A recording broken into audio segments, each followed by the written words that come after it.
আমি আশা করব কারা ভোট দিয়েছে কারা দেয়নি এই বিভাজন আপনারা কেউ আর করবেন না।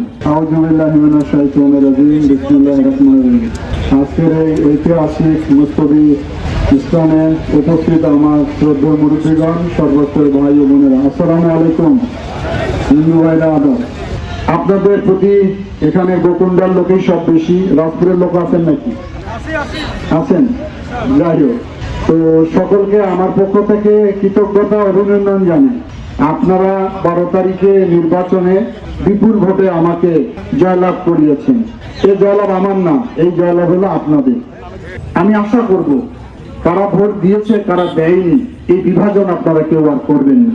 সবাই আমাদেরকে ভোট দিয়েছে, সকলের প্রতিনিধি হলাম আমরা। কি অল্প সংখ্যক লোক তো বলেন ঠিক। মনের ভিতরে আমরা যেন কোনো বিদ্বেষ হিংসা না রাখি। আমরা সকলকে মিলেমিশে লালমনিরহাট করতে চাই, আলোকিত লালমনিরহাট করতে চাই। আমাকে বলা হয়েছিল রাস্তায় তরুণ দিবে, সম্বর্ধনা দিবে। আমি বললাম না, আমি আমার এলাকার লোককে সম্বর্ধনা দিব, প্রয়োজনে ওদের জন্য আমি তরুণ বানিয়ে দিব। এটা তো আমার বিজয় না, এই বিজয় হলো গোটা লালমনিরহাটের মানুষের বিজয়।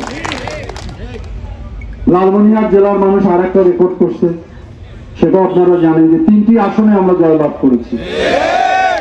সর্বশেষ যেদিন শপথ বাক্য পাঠ করা হয়, আপনারা অধীর আগ্রহে অপেক্ষা করেছিলেন, তাকিয়েছিলেন কি হয় হবে, হচ্ছে কি হচ্ছে না। এগুলো তো কোনো বিষয় নয়, সেটা আপনাদের মনে আশা পূরণ হয়েছে, হয়নি? হয়েছে।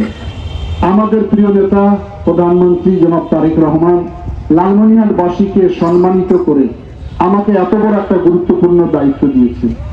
দায়িত্ব নেওয়াটা সহজ, পালন করাটা খুবই কঠিন।